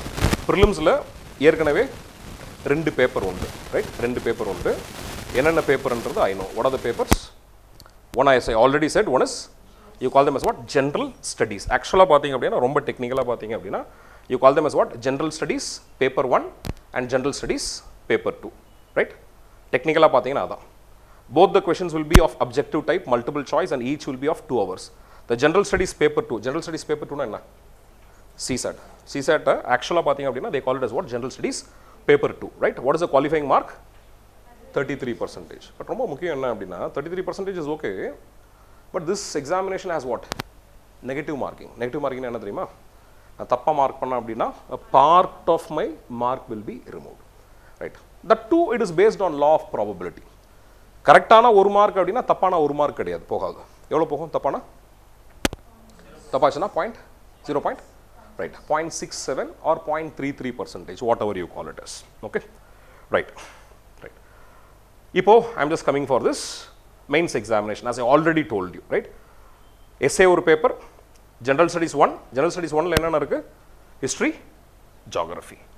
General studies 2ல it is more like your polity and international relation. International relation is a value addition. நான் prelims-க்கு படிச்சிருக்க மாட்டேன், ஆனால் மெயின்ஸுக்கு மட்டும் நான் படிக்கிறேன். Paper 2ல பார்த்தீங்க அப்படின்னா science and technology, your economic development, environment. இது கூட say for example I have internal security, disaster management and others. இந்த paper 4 is a very unique paper. இந்த பேப்பரை தான் very popularly you call them as what? Ethics paper. Okay, right. Paper 4 பொறுத்த வரைக்கும் optional subject கிட்டத்தட்ட 46 optional subject இருக்கு. 46 optional subject including the different language papers what we have. எல்லாத்தையும் சேர்த்தீங்க அப்படின்னா nearly we have 46 different optional subject. இதுதான் optional subject, right? முடிஞ்ச வரைக்கும் optional subject எப்போ சூஸ் பண்ணணும், எப்படி சூஸ் பண்ணணும் அப்படின்னு பார்த்தீங்கன்னா உங்களுடைய டிகிரி ரெலவெண்ட்டாக இருக்கான்றது பாருங்கள். சரி, நிறைய பேர் சொல்லுவாங்க இந்த சப்ஜெக்ட் நிறையா scoring, right? This subject is very, say for example syllabus is very limited, அப்படிலாம் ஒன்றும் கிடையாது. சப்ஜெக்ட் ஒன்றும் ஸ்கோர் பண்ண போகிறதில்ல. நல்லா எழுதுறவன் எந்த சப்ஜெக்ட் படித்தாலும் அந்த சப்ஜெக்ட் ஸ்கோரிங் ஆக போகுது. It is not the individual, say for example subject which is scoring, it is the individual who scores. Okay, so there is a myth that this subject is scoring and that subject is not scoring. உங்களுடைய you go for what? Your own interest as such. Okay, right. Fine. Now I'll show you the syllabus. Okay, preliminary எக்ஸாமினேஷனோட syllabus மட்டும் நான் உங்களுக்கு காமிக்கிறேன். Complete syllabus பார்த்தீங்க அப்படின்னா the entire syllabus of preliminary examination is just given in 7 sentence. வெறும் 7 sentence. I'll show you what is that 7 sentence. Okay. Okay. மொத்தம் 7 sentence தான். Number 1, preliminary examination general studies. What exactly it is called as current events of national and international importance. Right? இதுதான் current affairs நான் சொல்லிடுறேன். History of India and Indian national movement. Art and culture இருக்கா? Art and கல்ச்சர்னு ஒரு topic இருக்கா? கிடையாது. Right? உங்களால் history of India and Indian national மூவ்மெண்ட்னு எதெல்லாம் உங்களால் எடுத்துகிட்டு வர முடியுதோ that all will be my say for example question area. Right? Indian national movement அப்படின்னா when exactly this Indian national movement starts? Approximately? Indian national movement. It's more like 1885, 1857 கூட பார்த்தீங்க அப்படின்னா you can call it as a first war of independence. But say for example ஒரு organized movement எப்போ ஆரம்பிச்சது அப்படின்னா it is with advent of Congress. Am I right? So maybe my Indian national movement will start from what? 1885. But still, my entire syllabus says it is history of India and Indian national movement. ஆனால் ஒன்னே ஒன்று world history கிடையாது எனக்கு. அப்போ இந்த நான் டெம்போரலாக பிரிக்க முடியும். Ancient, medieval, modern. Correct? But அதில் I have to give more emphasis on what? Indian national movement. So within the scope of history, I am getting a question in what? Art and culture. That's the idea. Okay? Fine. Then comes third, Indian polity, governance, constitution, political system, panchayat raj, rights issue, etc. Public policy, right? Public policy, rights issue, etc. Right? The most important word what I have to look for here is what? Etc. Okay? Right. Fine. Idha na in short polity nan solra. Then comes what? Economic and social development. There is nothing called as economics. Right? There is nothing called as economics that is given to me. My syllabus says it is what? It is economic and social development. Right? Other further they have say for example, they have somewhere they have deliberated on it, right? Sustainable development, poverty, inclusion, demographic, social sector initiatives, etc. Okay? General issues on environment. Right? ரொம்ப முக்கியமானது என்ன தெரியுமா? They have deliberately they have given you one thing, right? That do not require subject specialisation. UPSC கெஞ்சி கேட்குறான் அவங்கள ரொம்ப டீப்பாக படிக்காதீங்க. Right? But நீங்கள் என்ன சொல்லுவீங்க? நம்ம என்ன சொல்லுவோம்? இல்லை முடியாது, எது படித்தாலும் நான் தெளிவாக படிப்பேன், தரவாக படிப்பேன். முடியாது. See here ஒரு சேயிங்ஸ் ஒன்று உண்டு, கேள்விப்பட்டிருக்கீங்களா? Jack of all trade and master of none. Right? நார்மலாக திட்டுவாங்க இல்லையா? என்னப்பா அது எல்லாத்துலேயும் நீ வாய வைக்கிற, எதுலையுமே உருப்படியாக படிக்கல அப்படின்றாங்க இல்லையா? That is a blessing here. If you are a jack of all trade and master of none, civil service is the place for you. If you are becoming a specialist, coaching centers are the place for you, right? எல்லா coaching சென்டரில் you can start classes. அதுவும் நல்ல opportunity. Sir இருக்காரு, நான் இருக்கிறேன், we'll just assist you. But be very clear. I am not here to become a master. I am here to know the larger areas, right? ஒரு ஸ்பெஷலிஸ்ட்டுக்கும் ஜெனரலிஸ்ட்டுக்கும் உள்ள வித்தியாசம் என்ன தெரியுமா? Specialist will know more and more about little, right? A generalist will know little about more and more. Correct? உங்களுடைய preparation எப்படி இருக்கணும் அப்படின்னா you have to cover the larger area of the surface. ஒரு ஓஷன் பார்த்தீங்க அப்படின்னா I have to cover the surface area of the ocean. Deep diving is not important. அப்போ I should know more and more, right? Areas, not in details. Correct? அதுதான் என்னுடைய basis of preparation. UPSC அதான் சொல்கிறேன். ஒரு சிலபஸ்லையும் they give you the insight. Right? கெஞ்சி கேட்குறான் அவங்கள, right? That do not require subject specialisation. இன்னும் பார்த்தீங்க அப்படின்னா 10வது ஸ்டாண்டர்ட் இருந்து தான் போதும். சில இடத்துல ரொம்ப டெலிபரேட்டாக சொல்லுவாங்க 10வது ஸ்டாண்டர்ட் இருந்தால் போதுன்றதே சொல்லுவாங்க. ரைட்? I show you. இப்போ சிசாட்டை பொறுத்த வரைக்கும் பேசிக் நியூமரசி இருக்கு இல்லையா? ரைட்? என்ன லெவல் சஜஸ்ட் பண்ணியிருக்கான்? Class 10th. இங்கே லெவல் என்ன சஜஸ்ட் பண்ணியிருக்காங்க? Class 10th. 10வது படிச்சிருக்கீங்களா? காமன். ரைட்? 10வது வரைக்கும் entire say for example country the syllabus is common. எந்த காம்படிட்டிவ் எக்ஸாமினேஷன் எடுத்திங்கனாலும் இந்தியாவில் மொத்தமே ஒரு 3 வகையான காம்படிட்டிவ் எக்ஸாமினேஷன் தான். Examination which is based on general knowledge, examination which is based on general aptitude, examination which is based on subject aptitude. இந்த subject ஆப்டிடியூட்ன்றது specialised exam. Indian engineering service, medical சர்வீஸில் specialisation. Aptitude based examination உங்களுடைய banking, insurance, இதெல்லாம் aptitude based examination. இப்போ TNPSC, UPSC எல்லாம் பார்த்தீங்க அப்படின்னா it is based on general knowledge. இந்த ஜென்ரல் நாலேஜோட அடிப்படை என்ன தெரியுமா? மறுபடியும் சொல்கிறது என்ன அப்படின்னா 10th வரைக்கும் நீங்கள் படிச்சிங்க இல்லையா, that is the fundamental ideas. Fundamental foundation, உங்களுடைய ப்ரிப்பரேஷனுடைய ஃபவுண்டேஷன் 6லேருந்து 10வது புக்ஸ். இது கூட வேல்யூ அடிஷன் எது தெரியுமா, கிளாஸ் 11 and 12 புக்ஸ். அப்போ நீங்கள் ஸ்கூல் புக்ஸை தரவாக படிச்சிங்க அப்படின்னா, ஸ்கூல் புக்ஸ்லேருந்து கேள்விகள் கேட்க மாட்டாங்க. என்சிஆர்டி புக்ஸ் கேள்விப்பட்டிருக்கீங்களா? NCERT books is very very இம்பார்ட்டன்ட்னு சொல்லுவோம். But NCERT book is not the source of question, it is a source of knowledge. நான் இந்த புக்கை படித்து என்னால் இன்டர்பிரேட் பண்ணி என்னால் ஆன்சர் எழுத முடியும். Right, that is the beauty of that book. Okay, right. UPSC மறுபடியும் உங்களுக்கு சொல்கிறது என்ன அப்படின்னா, it is only class 10th level. You do not complicate the preparation. மறுபடியும் they are suggesting. Okay, now preliminary examination I have just given you, right, syllabus. மொத்தமே பார்த்தீங்க அப்படின்னா 7 sentence தான் இருக்கு. மெயின்ஸ் பார்த்தீங்க அப்படின்னா 7 பேஜ் இருக்கும். ரைட், ஃபார் எக்ஸாம்பிள் இப்போ prelims and the 7 paper syllabus is given in 7 pages. So you have to tell me, நீங்க என்ன சொல்லணும், which is easy for me to prepare. இந்த 7 பேஜ் சிலபஸை நான் ப்ரிப்பேர் பண்ணுறது ஈஸியா, இல்லை 7 சென்டென்ஸ் சிலபஸை ப்ரிப்பேர் பண்ணுறது ஈஸியா? 7 பேஜஸ். 7 சென்டென்ஸ் கஷ்டம், ஆனால் 7 பேஜ் ஈஸி. நீங்கள் சொன்னது perfect. But why? Very good. Because மெயின்ஸை பொறுத்த வரைக்கும் they have given in a detailed fashion. நான் என்ன படிக்கணும், நான் என்ன படிக்கக்கூடாது. இந்த எக்ஸாமில் 2 விஷயம் முக்கியம். என்ன படிக்கணுன்றது எவ்வளோ முக்கியமோ, என்ன படிக்கக்கூடாது, என்ன தேவையில்லைன்றது அவ்வளோ முக்கியம். நிறைய நேரங்களில் நம்ம என்ன பண்ணோம் அப்படின்னா படிப்போம், ஆனால் இது தேவையா தேவையில்லையான்ற பெரிய புரிதல் இருக்காது. அந்த புரிதலுக்கு என்ன தேவைன்றதை நான் சொல்கிறேன். ரைட், ப்ரிலிம்ஸை பொறுத்தவரைக்கும் என்ன அப்படின்னா, இட் இஸ் அன் இண்டிகேட்டிவ் சிலபஸ்ன்னு சொல்லுவோம். Indicative syllabus. ஏன் இதை இண்டிகேட்டிவ் சிலபஸ்ன்னு சொல்கிறேன் அப்படின்னா, ரைட், ஜியோகிரஃபியோட சிலபஸ் படிங்களேன். என்ன சொல்லியிருக்கான்? Indian and world geography. Indian and world geography. அதை மறுபடியும் தேர் எக்ஸ்பிளைனிங் இட். ரைட், அதை என்ன சொல்கிறான்? Physical, social and economic geography of India and world. சரி, இப்போ somewhere I am trying to understand. Just remember, ஜியோகிரஃபியோட சிலபஸ் என்ன? India and world geography. It is physical, social and economic geography of India and world. இப்போ tell me, geography நான் படிச்சிருக்கிறேன் இல்லையா? Right, what you mean by geography? ஜியோகிரஃபினா என்ன? What do you study in geography? Geo na enna? Earth. Graphy na? Study. I am going to study about Earth. Correct? This entire geography, I have 2 major divisions. Right? Geography, almost I have 2 major divisions. What is the 2 major divisions of geography? One I call them as what? Physical geography. And 2 I call them as what? Human geography. Human geography. இது என்ன difference அப்படின்னு கேட்டீங்கன்னா, what exactly I study in physical geography? I will be studying about what? Earth. Human geography, I will be studying about world.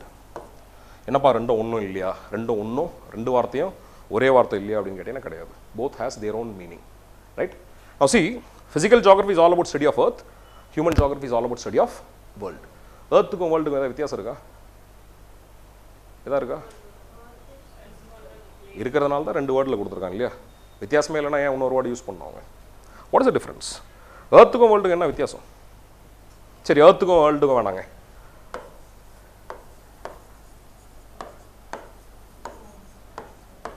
வித்தியாசம் இருக்கா? ஹவுஸுக்கும் ஹோமுக்கும் வித்தியாசம்? ஸ்பெல்லிங்னு சொல்லாதீங்க. Right, வேற என்ன வித்தியாசம்? House is just a building. On what occasion house becomes a home? People. Am I right? Right? For example, if this house, right, house is just a building, house is just a physical entity. Am I right? It is just a physical entity. Right? On what occasion this house becomes a home? Right? When this house is occupied by humans called as what? Family. Right? Family is nothing but what? A socio-economic structure what we have. Right? If I have this, say for example, the physical entity occupied by the social economic structure called as family, then this house becomes what? Home. இது என்ன டிஃபரன்ஸோ அதே difference தான். Right, I have, say for example, between this physical geography and human geographic study. If I study about Earth in isolation of human beings, right, I'll be studying about land, I'll be studying about air, I'll be studying about water. That's what I call them as what? Physical geographic study. If my study includes human beings along with it, I'll be studying about the people, I'll be studying about the resource along with the physical geographic study. That is what I call them as what? human geography. Predominant enna padippa appadina, this human geography further I can divide them into what? Social geography. So social geography is more like study of what? People. Population, growth, distribution, linguistic organizations, everything about what? People. Demography in detail. Am I right? On the other hand, I'll be studying about what? Economic geography. Economic geography. Largely I'll be studying about what? Resources. That's the reason human geography is sometimes also called as what? Socio, right? You call them as what? Socio-economic geography. Other name for human geography, you call them as what? Socio-economic geography. Now, ஒரு geographyல பாத்தீங்க அப்படின்னா what are the major division அப்படின்னா பாத்தீங்கன்னா either I can somewhere divide them into two major divisions or I can divide them into what? Three major divisions. If I say two, what are they? It is physical and human. If I say three, what are they? It is physical, social and economic geography. That or geography, irrespective of the, say for example, the geographic location where you are. If I study geography, these are the areas. Then comes approach, right? Approach. Approach na enna appadina, see, I know that geography is a spatial subject. Spatial. History நம்ம temporal subject னு சொல்லுவோம், geography spatial subject னு சொல்லுவோம். Right. என்ன வித்தியாசம்? Temporal க்கும் spatial க்கும் என்ன வித்தியாசம்? Temporal means what? Time. Spatial means space. Am I right? So ஒரு history எப்படி அப்படின்னா, I'll be studying about the same place of different time. India, but ancient India, medieval India, modern India. Place will be same, but what will be different? Time will be different. But when I talk about geography, time will be same, place will be different. Okay, that's a basic difference between spatial and temporal approach. If geography is a spatial study, I'm going to study about different places. Appo, based on the area what I select, I have two approaches. One I call them as what? Universal approach versus a regional approach. Right? Universal versus regional approach. Universal anna? Mottathiyum padikirathu universe. Correct? So that study I call them as what? World geography. I call them as what? World geography. Region. What is region? Anything which is smaller than the world is a region. Example irukka? Edha or example? Ochuma or example kodunga. Continent Asia can be an example. Country India can be an example. State Tamil Nadu can be an example. District can be an example. Taluk can be an example. Village can be an example. Right? That is what I call them as what? Regional approach. But I'm just going for one popular example of this regional approach. I'm taking this country called as India. If I study about Indian geography, I call them as what? India. I call this study as what? Indian geography. So, or motta geography, if I'm taking the entire geography, my dear friends, what are the divisions? What are the major divisions? Right? One I call them as what? Physical, and two I call them as what? Human geography. What is the other name for human geography? It is called a socio-economic geography. Correct? Now I have different approach. What are the different approach? Right? Based on the space what exactly you select, either it can be what? World geography. Universal approach I call them as what? World geography versus, say for example, regional. The finest example being what? Indian geography. Indian geography. Okay? It means, if I just study about geography, what is my entire study of geography includes? I'll be studying about physical geography of world, physical geography of India, human geography of world, and I'll be studying about what? Human geography of India. That is my entire subject called as what? Geography. Okay? Now you read the syllabus. What does my syllabus says? India and world geography. Physical, social and economic geography of India and world.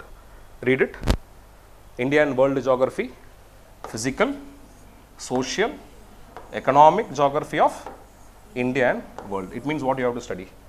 Very simple. You have to study what? Geography. Correct? That's what we call them as what? Indicative syllabus. I do not have a detailed syllabus. My syllabus is what? Indicative. But when it comes to mains examination, there is a beauty. I'll show you why exactly I call it as a beauty. I'll tell you.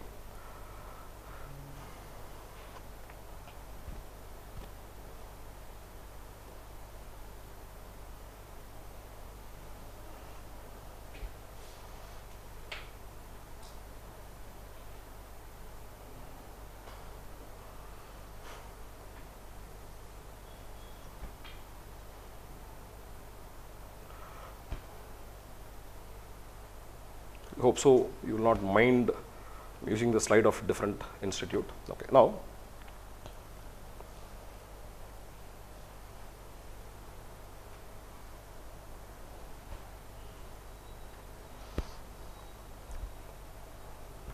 okay, so somewhere let me assume that, say for example, I am just going for a decoding of the syllabus. Okay, now see, I am just showing you, right, the syllabus for mains examination as well as the syllabus for what? Preliminary examination, only for geography, right? Just for understanding this syllabus component, I am just taking it, right? I have 3 paragraphs. I have 3 paragraphs of syllabus for mains examination, whereas I have only 1 paragraph of syllabus for what? Preliminary examination. But still, if you ask me, say for example, almost, which is more time consuming in nature? இந்த 3 paragraph படிக்கிறதுக்கு நிறைய time ஆகுமா, இல்லை இந்த ஒரு sentence படிக்கிறதுக்கு நிறைய time ஆகுமா அப்படின்னு பார்த்தீங்கன்னா, what will take more time is what? This one sentence. Because what is the meaning of this one sentence? இப்போ தானே பார்த்தோம். What is the meaning? Meaning is I have to read what? Entire geography. But இதை பாருங்க, just see it, 3 paragraphs. But ரொம்ப கேர்ஃபுல்லாக read பண்ணோம் அப்படின்னா, they say important geophysical phenomena such as earthquake, tsunami. Tsunami earthquake பிரிச்சு பார்க்க முடியாது இல்லையா? Buy one get one free மாதிரி இல்லை? If earthquake comes, it will also carry what? Tsunami. Or I will put it this way, right? Earthquake is not always associated with tsunami, but tsunami is always associated with what? Earthquake, something like that. Tsunami, you call it as what? Seismic sea wave, right? A sea wave which is created due to what? Seismic activity, earthquake, correct? Right. Volcanic activity, cyclone. Very precise, crystal clear, they are mentioning what exactly you have to study. One 4 topic da. Enna 4 topic? Earthquake, tsunami, volcanic activity, cyclone. ஒரு 2 மணி நேரத்தில் மொத்தமாக இந்த பார்ட்டியை நான் முடிச்சிடலாம் இல்லையா? அதே மாதிரி second paragraph, distribution of key natural resources across the world and within bracket including South Asia and Indian subcontinent. அதை we call it as what? Natural resource. இது பேரே natural resource. But very important, எல்லா natural ரிசோர்ஸையும் படிக்க சொல்ல UPSC ஒரு முறை என்ன சொல்கிறாங்க அவங்கள அப்படின்னா, kindly do not read everything. எல்லாத்தையும் படின்னு சொன்னாலும் படிக்க போகிறதில்ல, அது ஒரு விஷயம். பட் ஒரு இடத்துலையும் you have a qualifying word. What is it? Distribution of key natural resource, salient features of world physical geography, important geophysical phenomena, right? ரொம்ப முக்கியமானது மட்டும் தான் படிக்க சொல்கிறேன். இப்போ மறுபடியும் ஒரு கேள்வி வரும், எனக்கு எப்படி தெரியும் அது முக்கியன்றது இல்லையா? How do I know? ரொம்ப சிம்பிள், எக்ஸாமினேஷனில் கேட்டால் முக்கியம், அவ்வளோதான், right? But it is all about anticipating the question before it comes. How do you anticipate? 2 method இருக்குது. ஒன்று, according to the subject it should be important. Number 2, current affairs. ஒரே ஒரு முறை news பேப்பரில் வந்துட்டு போகிறதில்ல, continuously it should be there in what? News. Current affairs relevance பார்த்தீங்க அப்படின்னா இட் பிகம்ஸ் இம்பார்ட்டன்ட். ஒரு கொஷினும் நான் எடுத்து பார்க்கும்போது it will be having a current affairs relevance. Okay, C, okay, now in the topic, right, when I say this, say for example this particular paragraph, it is one of the easiest paragraph to be prepared because explicitly they are mentioning each and every topic, right? அப்போ my preparation becomes what? Easier. My preparation becomes what? More certain, right? But சின்ன ஒரு குட்டி word இருக்கு, இந்த வேர்டை கண்டுபிடிக்க முடியுதா? which will slightly make my preparation bit complex. என்னது? கடந்த 5 வருஷத்தில் 5 கேள்வி கேட்டிருந்தாங்க, 5 கேள்வி எக்ஸட்ராலன்னு தான் கேட்டிருந்தாங்க, right? UPSC always ask a question within the syllabus. UPSC is never out of syllabus. நாளைக்கு போய்ட்டு யூபிஎஸ்சியோட சண்டை போடுறோன்னு வச்சுக்கோங்களேன், என்னது இது சிலபஸில் இல்லாத கேள்வி கேட்டிருக்கேன் அப்படின்னா யூபிஎஸ்சி என்ன சொல்லுவான்? சிம்பிள், தம்பி நீங்கள் இந்த வார்த்தையை முட்டுட்டீங்க, படிக்கல இல்லையா? I have asked a question from this word called as etc. அதனால தான் we always believe that there is no question outside the ambit of the syllabus, right? Questions are always asked from the syllabus. Now the biggest challenge, right, biggest challenge, can I decode this word called as etc? Decode na என்னன்னு தெரியுமா? சிலபஸில் எது எதெல்லாம் எக்ஸ்பிளிசிட்டாக mention ஆகலையோ அது தெரிஞ்சுக்கிறது தான் decoding, right? But decoding should be systematic. Decoding என்னோட இன்ட்யூஷனை base பண்ணி மட்டுமே டீகோட் பண்ணோம் அப்படின்னா there is a large cap, ஒரு பெரிய கேப் இருக்கும். பெட்டர் அண்டர்ஸ்டாண்டிங் இல்லை, கன்செப்சுவல் கிளாரிட்டி இல்லை அப்படின்னா it cannot be somewhere fulfilment இருக்காது போட்டு. அப்போது you tell me in what best way I can decode this etc. ஒன்றும் இல்லை, what are the different topics that can be asked under this word called as etc? Simple. How to decode, I'll tell you. இப்போ etc. is located within the same sentence. Appo, whatever is the common meaning I have between all this phenomena, you have one commonality. In the 4 phenomena, right? Enna commonality? Disaster. They are natural hazards, they are natural disaster. Appa enoda etc. enna varupodhu? Same. It's going to be what? A natural hazards or natural disaster. Right. Now you tell me. உங்களுக்கு தெரிஞ்ச natural hazards இங்க கொடுக்காத natural hazards ஏதாவது? Sorry? Cloudburst. Cloudburst itself is not a natural disaster, but cloudburst can result in landslide. Cloudburst can result in what? Flash floods. Okay, but okay, I am taking cloudburst. Apart from that, climate change can result in, say for example, natural hazards, but climate change itself is not a hazard. Avalanche, landslide. Landslide நடக்கிறது பனியில நடந்தா அது avalanche. Okay. வேற என்னென்னலாம் add பண்ணலாம்? cloudburst add பண்ணியாச்சு, avalanche add பண்ணியாச்சு, heat waves add பண்ணியாச்சு, right? சென்னையில இருந்து heat waves சொல்லலாம் எப்படி? Okay, what else you can add it? நியூஸ்ல இப்ப என்னென்னலாம் பார்க்கறீங்க? flood, right? Flood. Godavari is swelling, Delhi is getting submerged, Junagadh you are having what? Cloudburst, am I right? What else you see? And the flood kella konja naalukku munadi Uttarakhand drought. What is a curious case? When different parts of India were experiencing flood, the state of Jharkhand today is experiencing what? Drought. Okay. We call them as a new normal. In the weather condition, we call this phenomena as a new normal. Okay. Will not deviate, right? But somewhere, this term is becoming more and more popular. New normal. New normal, any idea? Any idea? What is new normal? Sorry? Not exactly new normal. For example, COVID க்கு முன்னாடி நீங்க mask போட்டீங்க அப்படினா you will be odd man out. COVID அப்ப mask போடாத வந்து odd man out. என்ன mask போடலையே அப்படினு சொல்லிட்டு நிறைய பேரோட ஃபேஸே வந்து மாஸ்க் இல்லாம கண்டுபிடிக்க முடியாது. மாஸ்க் போடு okay, I have recognized something like that. Okay. New normal. What was abnormal and not normal eventually becoming normal is called as new normal. Right? ஒரு காலத்துல நார்மலா இல்லாம இருந்திருக்கும், abnormal இருந்திருக்கும். And abnormal activity normal ஆகிறது தான் new normal. Right, okay, fine. Now here, how to decode this word called as etc.? Yes, somewhere I have an idea. Say okay, right? It will be having a contextual meaning. Okay. Now the etc. Ella etc. What is the commonality? They are natural hazards. They are natural hazards. Okay. See, I always say that you have to go for systematic decoding. Now, instead of we decoding this natural hazards, I am taking the help of what? NDMA. NDMA is National Disaster Management Authority. Sarcastically, we say that authority itself is a disaster. Okay, right. Okay, somewhere I have this natural hazards. This NDMA has classified some of the natural hazards. What is not given alone, I will take it. Earthquake is given.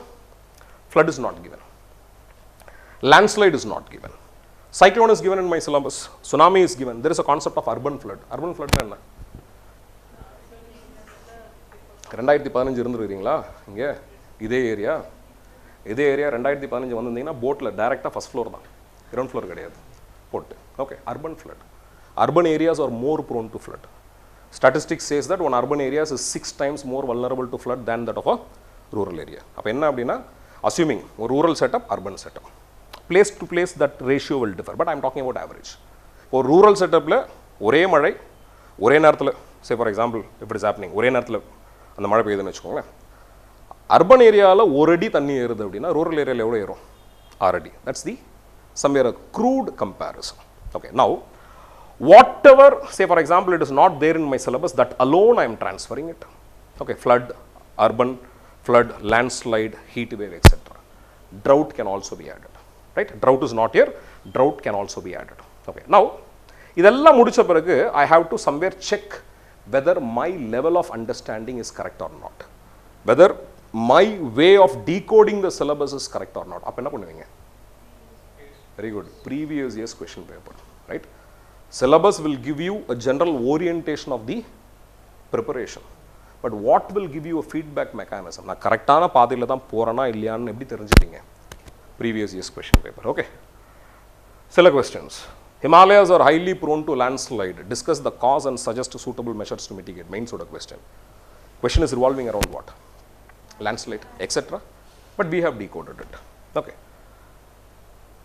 Major cities in India is becoming more vulnerable to flood conditions. Discuss. cities and flood? Urban flood, right? In what way floods can be converted into sustainable source of irrigation and all weather inland navigation? Question outrunga, concept enna? Flood.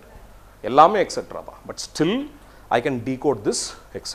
Appo, what is my first stage of my preparation? Understand the scheme of the examination. Understand the syllabus. Syllabus understand pannittu, I have to shortlist the study material. And always keep this in mind. Preliminary examination is a book-based preparation. Syllabus என்னன்னு எனக்கு தெரியாது. அப்போ syllabus தெரியல அப்படின்னா இந்த சப்ஜெக்டை எந்த book பெட்டராக கவர் பண்ணுதோ அந்த புக்கை வாங்கி வச்சுக்க போகிறேன். அதை கவர் டு கவர் படிக்க போகிறேன். சரி, கவர் டு கவர்னால் லிட்டரலாக எடுத்துக்காதீங்க. எம்ஆர்பி என்ன, எடிஷன் என்ன, இதெல்லாம் தேவையில்லை. ரைட்? ஓகே, ப்ரீஃபேஸ் யாருக்கு இதை டெடிகேட் பண்ணியிருக்காங்க அதெல்லாம் கரெக்டாக போடுவோம், கண்டென்ட் விட்டுருவோம். அது மாதிரி இல்லை. Right? What is important? Right? Minimise the material, maximise the revision. 10 book மொத்த ப்ரிலிமினரி எக்ஸாமினேஷனுக்கு 10 புக்கு போதும். 10 புக்கு 10 முறை படிச்சிட்டிங்க அப்படின்னா that is more then enough. Right? மெயின்ஸை பொறுத்த வரைக்கும் it is not book based preparation, it is topic based preparation. Mains என்ன புக்கே தேவையில்லை, கூகுள் மட்டுமே போதும். ரைட்? இதுதான் ரியாலிட்டி. டாப்பிக்கை கவர் பண்ணுறது தான் என்னுடைய ultimate aim in what mains examination. காரணம் என்ன அப்படின்னா I have a detailed syllabus. ப்ரிலிம்ஸில் எனக்கு சிலபஸ் இல்லை, அதனால் I am just selecting what books. Okay, see for example particular புக்கில் என்னுடைய மெயின்ஸ் டாபிக் இருந்ததுன்னா I will go for it. But mains is not book based preparation. See the basic difference. Prelims is a book based preparation. Mains is what? Topic based preparation. So understand the syllabus, identify the right study material. See, good or bad, ellame best da irukonu avasiyam kedaiyadhu. Right? Even if you find a better, say for example, material available in the market, you go for it. But once you start studying with one book, you take n number of guidance before selecting the book. You do a sample reading. You do a sample, say for example, testing also. But once you finalize that, okay, this is the book that I am going to prepare for it, that will be the final. Okay? Minimize the study material, maximize the revision, right? Always have a habit of referring what? Previous year's question paper, right? See, one, as I said, if you want to succeed this examination, always I say you need some SOPs, you have to follow some SOPs. இது என்ன SOP அப்படின்னு பார்த்தீங்கன்னா, always I say understand the scheme. Right? Scheme of examination, read the study material, right? Sorry, read the syllabus in detail, somewhere shortlist the study material, maximize the preparation. இது கூட ரொம்ப முக்கியமானது என்ன தெரியுமா? Right? What is very very important here is that practice of questions. Prelims, for example, இல்ல நான் first attemptலயே prelims examination pass பண்ணனும்னு நினைக்கிறேன்னு வெச்சுக்கோங்களேன். Apart from studying, what else you should do? See, நான் சொல்கிற 10 புக்கை 10 முறை படிக்கிறன்றது பேசிக் மினிமம் ரெக்யர்மெண்ட். இது கூட என்ன பண்ணணும்? If you want to clear preliminary examination, what is very important is solving of multiple choice questions. Practice. You need more of practice. If you want to be in a safer side, ரொம்ப சேஃபாக இருக்கணும், first அட்டம்ப்ட்லேயே clear பண்ணணும், prelims clear பண்ணணும் அப்படின்னு நினச்சிங்க அப்படின்னா, I would recommend at least you should practise how many questions? 10,000 questions. முடியுமா? பாசிபிள்? பாசிபிள். ஓகே, 10,000 அதிகமாக நினச்சிங்க அப்படின்னா don't go for 10,000 questions. Better you go for 100 question papers. இது ஈஸி. இது ஈஸி. 10,000 அதிகமாக இருந்தது, நம்பர் அதிகமாக இருந்ததுன்னு நினச்சிங்க அப்படின்னா you go for what? 100 question paper. ஒரு நாளைக்கு ஒரு கொஷின் பேப்பர் முடியுமா? Right? Start this exercise from the month of February, I am saying. February 28 நாள் தான் இருக்குது. பட் நெக்ஸ்ட் இயர் ஒரு அட்வான்டேஜ் என்ன தெரியுமா? ஒரு நாள் எக்ஸ்ட்ரா கிடைக்கும். Right? Leap year. Okay, whatever it's case. February, March, April, மேல கொஞ்சம் சொச்சம் தாராளமாக முடிக்கலாம். ஒரு நாளைக்கு ஒரு பேப்பர் எடுத்தீங்க அப்படின்னா 100 question paper you can do it. See, at the end of the day, both are same. ஒரு கொஷின் பேப்பரில் 100 question. ரைட்? ஆனால் when you see it as a small, right, complicate ஆகாது. The task which is there in front of you is also what? Very very limited. Certainty is very very high. ஆனால் பெரிய நம்பரை யோசிச்சுக்க வேண்டாம். Right? 100 question paper if it is achievable, I am telling you, இந்த 10 book, identifying the 10 books is very very important. That let us, right, we'll know. Right, we'll let you know that what are the 10 books. இந்த 10 book நான் சொன்ன மாதிரி 10 முறை படிக்கலாம் கூட ஒரு 5 முறை படிச்சுட்டு practice of MCQs. This 10,000 questions also includes what? Your previous year's question. Right? Along with the previous year's questions, you are going for it. மொத்தம் previous year's question எவ்வளோ இருக்குன்னு தெரியுமா? மொத்தம் how many previous years questions are available? இருக்கிறதே மொத்தம் 13 question paper தான் it is available. 2011 இருந்து 2023 வரைக்கும் இருக்கிற question paper மட்டும்தான் you have to somewhere refer it for what? Preliminary examination. அது முன்னாடி போகாதீங்க. ஏன்னா அதற்கு முன்னாடி இருக்கிற சிலபஸ் வேறு. ப்ராக்டிஸுக்கு எடுத்துக்கோங்க, அனாலிசிஸ்க்கு எடுக்க வேண்டாம். அதே மாதிரி மெயின்ஸ் எக்ஸாமினேஷனை பொறுத்த வரைக்கும் my cut half year will be what? 2013 ஆரம்பிச்சு மேபி இந்த வருஷமும் முடிஞ்சது அப்படின்னா 2023 கொஷின் வரைக்கும் ஒரு 11 கொஷின் பேப்பர் வரும், இன்க்ளூடிங் திஸ் இயர் மெயின்ஸ். அதற்கு முன்னாடி போக வேண்டாம். காரணம் என்ன அப்படின்னா again I am saying syllabus and pattern was different. Okay, so somewhere enjoy your preparation. பெருசாக இது கஷ்டம் தான். I am not saying that it is easy. Never I use this word called as easy. But I can enjoy this preparation, right? Every attempt கொஞ்சம் கொஞ்சமாக பார்த்தீங்க அப்படின்னா you yourself will know the change it over a period of time how exactly it is bringing the difference in personality, right?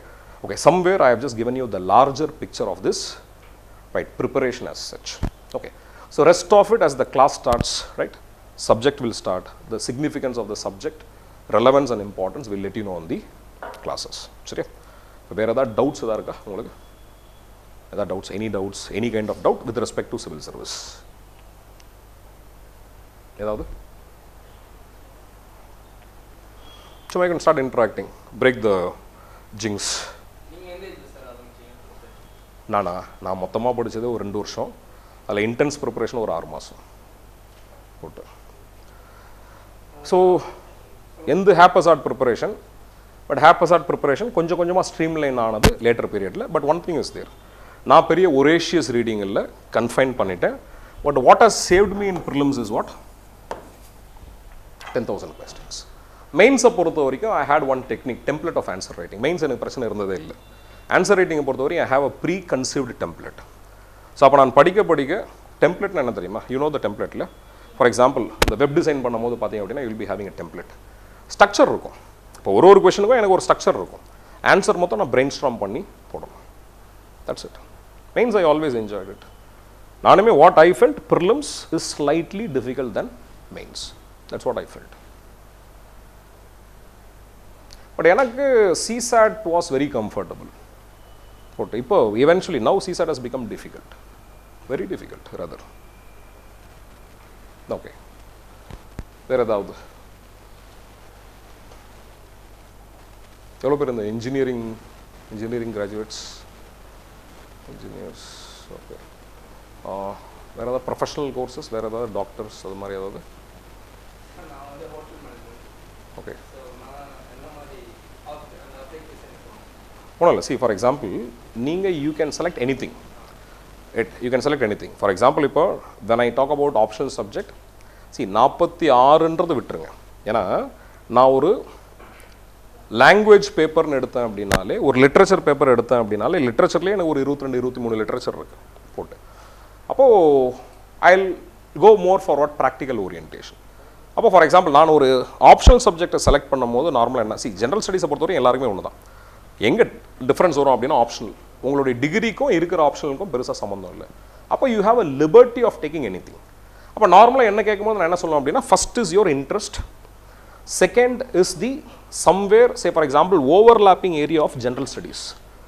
General ஸ்டடீஸில் எது overlapping areas நிறையா இருக்கோ அது எடுத்தீங்க அப்படின்னா நீங்கள் ஆப்ஷன் படிக்கும் போது ஜென்ரல் ஸ்டடீஸும் கவர் ஆகிடும். சரி, ஒரு பேப்பர் இருக்குது என்ன கேட்டிங்க அப்படின்னா, I would say that this is the elite subject. PSIR கேள்விப்படுறீங்களா? Political science and international relation. இப்போ PSIR நான் படிக்கும்போது பாலிட்டி கவர் ஆகிடுது, இன்டர்நேஷனல் ரிலேஷன் கவர் ஆகிடுது, போஸ்ட் இண்டிபெண்டன்ஸ் ரிலேஷன் கவர் ஆகிடுது, post independence consolidation of India cover ஆகிடுது, internal security cover ஆகிடுது, disaster management cover ஆகிடுது, later part of modern Indian history cover ஆகிடுது. இவ்வளோ GS ஏரியாவும் கவர் ஆகுது. பட் ஒரு டிஸ்அட்வான்டேஜ் என்ன அப்படின்னா, இந்த PSIRன்ற சப்ஜெக்டே பெருசு. Political science it self is what very large. Political science and international relation, in short you call them as what PSIR. Okay, வேறு ஏதாவது? எனிதிங்? எவ்வளோ பேர் ஏற்கனவே கொடுத்துருக்கீங்க அட்டம்ப்ட்ஸ் கொடுத்தது? கோச்சிங் எடுத்துருப்பீங்கல்ல? கோச்சிங் எடுக்காமல் கொடுத்தீங்க, ரைட், குட், தைரியம் தான். Okay, but okay, good, that is good. Actually speaking, very truly speaking, coaching ஆக்சுவலாக தேவையில்லை. What you need is just a guidance. You need a guidance. நீங்கள் கரெக்டான பாத்தில் போகிறீங்களா இல்லையா அப்படின்றது தான். Again, I believe, strongly believe in this. Classroom training, at max, it can be only contribute 20% of your success. Remaining 80% is yours. நீங்கள் எவ்வளோ நேரம் உட்காருறீங்க படிக்கிறது qualitative preparation. It is not just quantitative, qualitative. ரெண்டாவது, what is very important here, increasing my knowledge component is one aspect, but what is very important here, how to convert my knowledge into marks. அதுதான் ரொம்ப முக்கியம். அப்போ somewhere I should have the transformative skills, right? நான் நினைக்கிறத பேப்பரில் எழுதக்கூடிய அந்த art இருக்கணும், அந்த டெக்னிக் இருக்கணும், right? That practice you have to somewhere you have to specialize that practice. Okay, right. So anything else? எவ்வளோ பேர் அவுட் சைடு சென்னை யாராக இருக்கிறீங்களா? எந்த ஊர்? திருவண்ணாமலையவா பக்கமா? மாம்பழப்பட்டு, வெலந்தை. ஓகே, வேற? நாமக்கல். சூப்பர். படித்ததான் நாமக்கல்லேவா ஸ்கூல்ஸ் எல்லாம்? ஓ, மேங்களூர் அண்ட் மைசூர். அச்சா, ஓகே. மேங்களூரில் எங்கே இருந்தீங்க? சிட்டியே. ஓகே. பல்மட்டா? அச்சா, ஓகே. மேங்களூர் அண்ட் மைசூரா? அச்சா, நேவியில் யாராக இருந்தாங்களா? Okay, fine. வேறு அவுட் சைட் சென்னை? எந்த? மைசூர். நீங்களும் மைசூர். தமிழ் தெரியுமா? அச்சா, ஓகே, ரைட், ஃபைன். ஸோ வேறு ஏதாவது கேள்விகள், ஏதாவது சந்தேகம்? No? Okay, fine, thank you. classes எப்பன்றதா சொன்னாங்களா? Okay, they'll let you know. Okay, so thank you and I wish you all the best and God bless.